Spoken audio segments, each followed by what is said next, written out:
our debaters, adjudicators, professor, listeners, ladies and gentlemen, good day. Welcome to the Contemporary World Debate. I am Apple Auxilio, and I am your moderator for today's event. Before we start the debate proper, I would like to introduce to you the teams for this debate. The affirmative team is headed by Ms. Erquin Dorante, acting as the speaker with Ms. Jo Aneo, Ms. Cindy Mariscotes, Ms. Apple Auxilio, and Mr. Charles Graham Pininoy. While the negative team is headed by Ms. Christine Aveni Olicino, acting as the speaker with Ms. Maria Antoinette Traiton, Ms. Maria Ella Unisandes, Ms. Liana Nuida, and Ms. Chazy Andre Chan. And the adjudicators of this debate will be the rest of the class. Now, let's proceed to the rules and regulations of this debate. The affirmative team will start the discussion with their speaker. The speaker's speech should be about 7 minutes long. The negative team will ask questions, and the affirmative team will answer them all. All members of both teams should be involved in asking and answering questions. Asking and answering questions should take 3 minutes. The speaker of the negative team will present his or her ideas and opinions. Their speech should be about 7 minutes long. The affirmative team will ask questions, and the negative team answers them all. The members should be involved in asking and answering questions. Asking and answering questions should take about 3 minutes. The debate ends after 20 minutes. A team will be disqualified if they commit the following: not speaking to the topic, interrupting the debate by not asking questions or not answering them, and breaking the ethical code of the debate, using offensive language and colloquial slang. Our topic for this debate is free trade good or bad?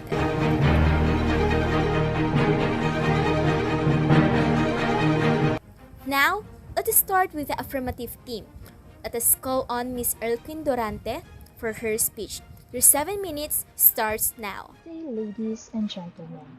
Imagining the world without the essence of globalization, how do we think products became well known? And how will the world deal with the inevitable changes affecting the lives of human beings in terms of goods and or governance?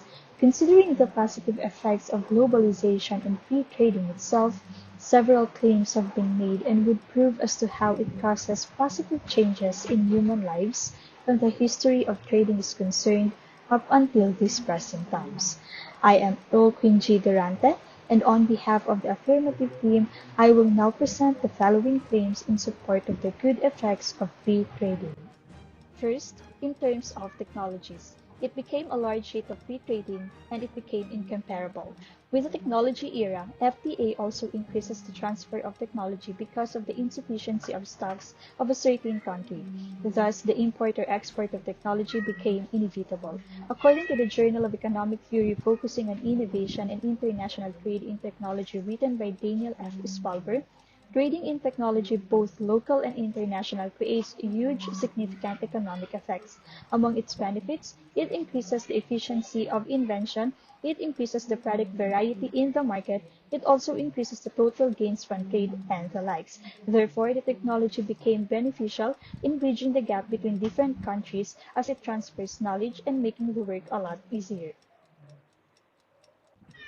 Second, economic efficiency is also noted.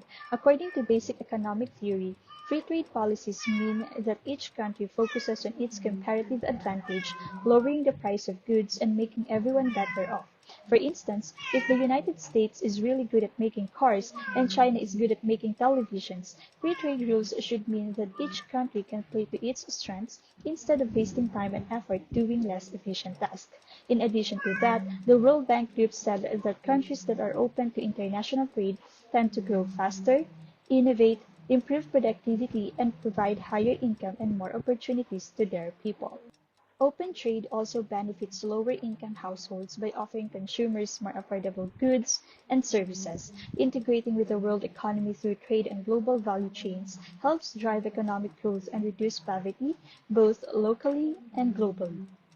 Third, Free trade promotes fairness. When everyone follows the same rules-based system, there is less opportunity or cronyism, or the ability of participating nations to skew trade advantages toward favored parties. In the absence of such a system, bigger and better connected industries can more easily acquire unfair advantages such as tax and regulatory loopholes, which shield them from competition. Third, free trade promotes fairness. When everyone follows the same rules-based system, there is less opportunity or cronyism, or the ability of participating nations to skew trade advantages toward favored parties. In the absence of such a system, bigger and better connected industries can more easily acquire unfair advantages such as tax and regulatory loopholes, which shield them from competition.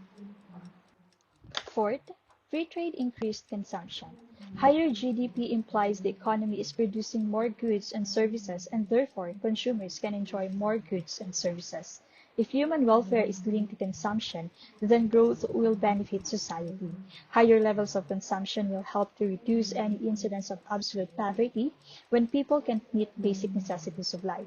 This may not be so obvious for developed countries like the United Kingdom and United States, but for developing economies, economic growth and rising incomes play a big role in lifting people out of poverty. And lastly, it is associated with lower government spending.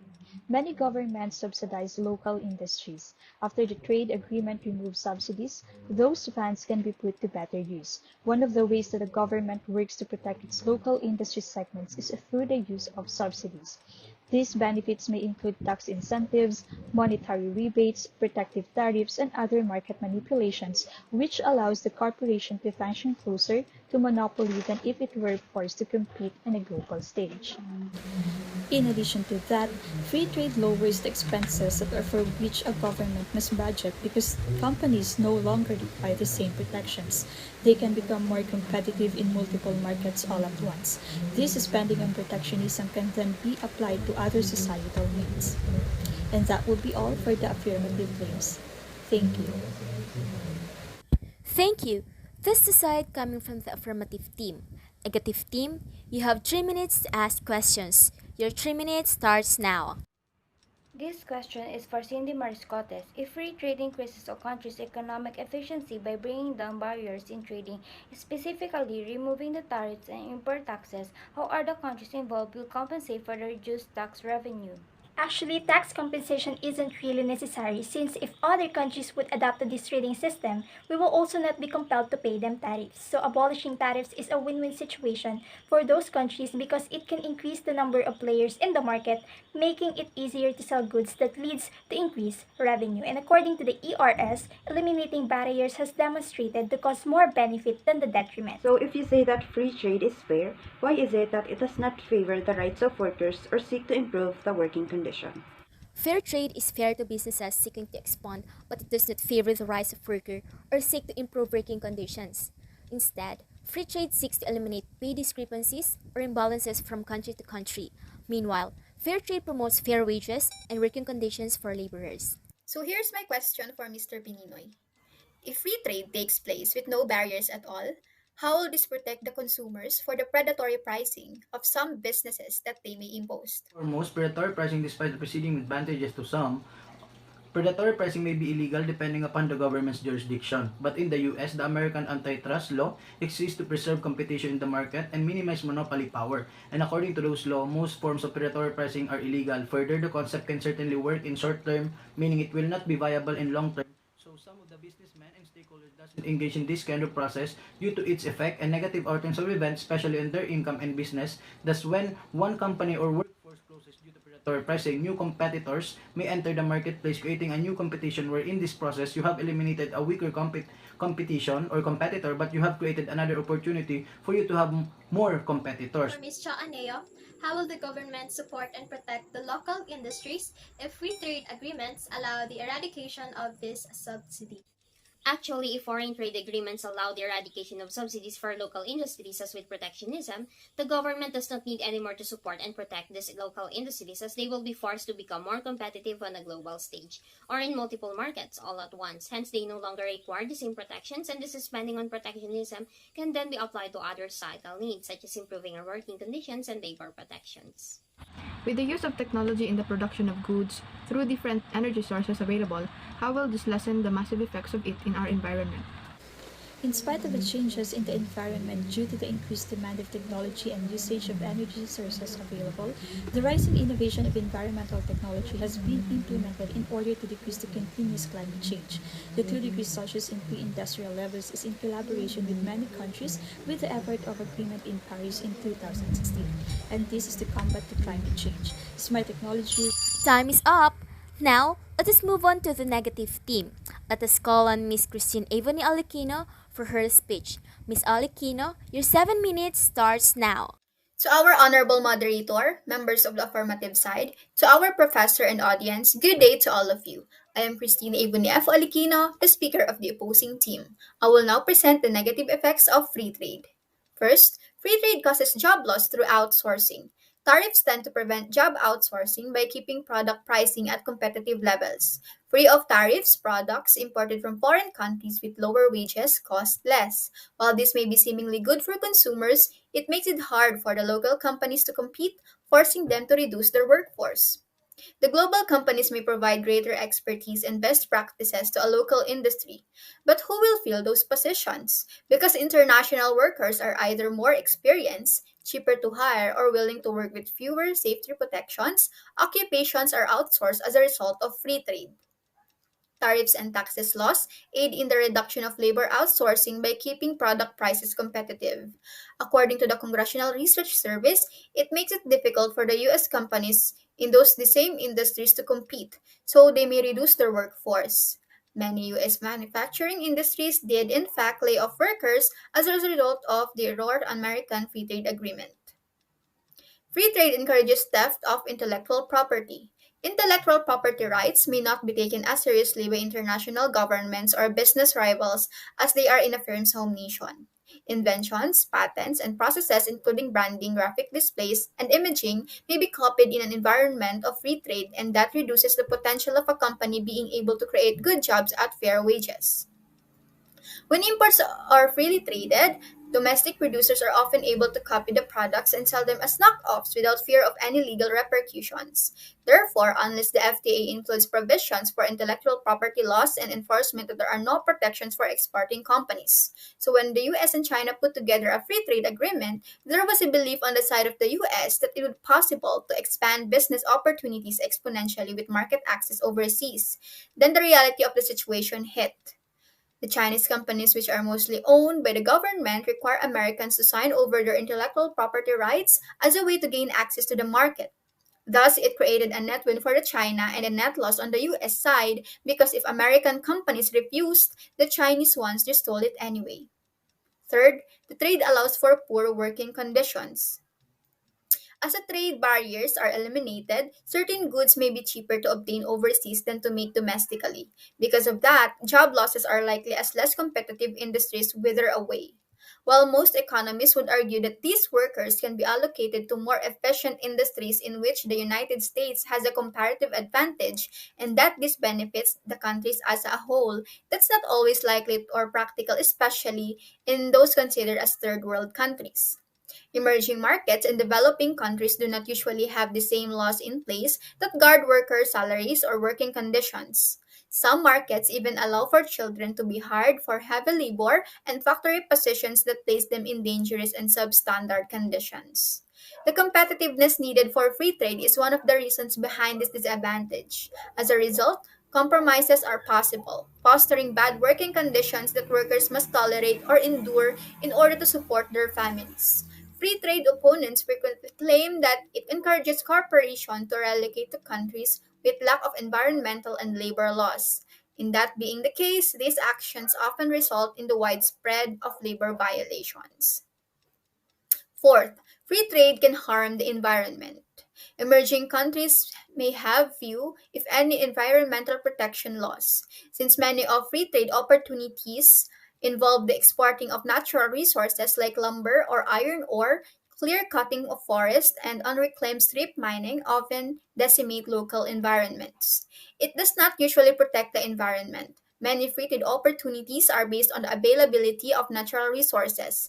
This causes the harvesting methods possible to be used, such as clear cutting or strip mining, and that can create long term damage for local environments. It also means that natural resources are quickly depleted for local population. An economy that is built on this process will often fail because once the sources are gone, there is nothing left to trade. Others agree that the environment is another casualty of free trade. To put it simply, you can't have free trade and save the planet, said by Alf Hornborg, a professor of human ecology at Lund University in Lund, Sweden. For centuries, world trade has increased not only environmental degradation, but also global inequality. The expanding ecological footprints of affluent people are unjust as well as unsustainable. The concepts developed in wealthier nations to celebrate growth and progress obscure the net transfers of labor time and natural resources between richer and poorer parts of the world. Fifth, free trade reduces revenues. Due to the high level of competition spurred by unrestricted free trade, the businesses involved ultimately suffer reduced revenues. Smaller businesses in smaller countries are the most vulnerable to this effect. That is why free trade often encourages urbanization. Many emerging markets are traditional economies that rely on farming for most employment. These small family farms can compete with subsidized agribusinesses in developed countries. As a result, they lose their farms and must look for work in the cities. This aggravates unemployment, crime, and poverty. So that's all for the negative side. Thank you so much. Thank you. That's the side of the negative team. Affirmative team, you have 3 minutes to ask questions. Your 3 minutes starts now. So it was said earlier that one of the effects of free trade is the outsourcing of workers. So do you think that it outweighs the positive impact of free trade in the economy? Yes, outsourcing of workers outweighs the positive impact of free trade in the economy because of loss of jobs. For instance, it is argued that outsourcing takes away immediate jobs for unskilled U.S. workers. Although this is true in some cases, labor employment moved to foreign countries tends to be jobs that pay at a more intelligent level than in the United States. Does free trade can help vulnerable people to be involved in the emerging and advancing era of globalization? Free trade can help vulnerable people in the emerging and advancing era of globalization because instead of helping them directly, they are being used to engage in cheap labor, undeclared government subsidies, such as the cheap financing, free land tariffs on imports, or tax waivers. Even if we say that they go to cities and find new employment, free trade generally reduces their prices of goods or services by allowing them to be purchased from the lowest cost economies. Don't you think that free trade alone really did cause job losses given that there are other factors stated by Azevedo? To answer your question, I would have to say no. Free trade alone did not cause all these job losses. I am aware that a lot of factors can cause job loss, including those that you have mentioned, and I agree with that. But we also have to take into consideration free trade did in fact cause a significant number of job losses. As a matter of fact, according to the article, The Real Winners and Losers of Globalization, an analysis of 120 countries between 1988 and 2008 and published by the World Bank illustrates who has lost. The U.S. trade deficit with China, for instance, had an adverse effect on American workers, effectively eliminating 3.7 million jobs between 2001 and 2018. More than 75% of those job losses were in manufacturing, accounting for more than half of all U.S. manufacturing jobs lost or displaced during this period. Can you really say that free trade does not usually protect the environment, particularly our natural resources? I would say yes. Free trade does not usually protect the environment. As free trade expands total economic activity, greater pressure is placed on the environment, both through increased inputs from the natural resources such as energy, timber, or freshwater sources needed to drive an expansion in production and through greater volumes of air and water pollution emission. If in the free trade, theft to intellectual property is not being taken seriously, why is it that the government agencies and other institutional departments today are continuously protecting, creating laws, and giving right sanctions in violation to this intellectual property law? So many foreign governments, especially those in developing countries, often fail to take intellectual property rights seriously. So without the protection of patent laws, companies often have their innovations and new technologies stolen, forcing them to compete with lower priced domestically made fake products. Even if there are IP rights protections in place because of a free trade agreement, there are guarantees. Time's up! I want to congratulate all of the members of each team. It was an impressive exchange of contradicting sides.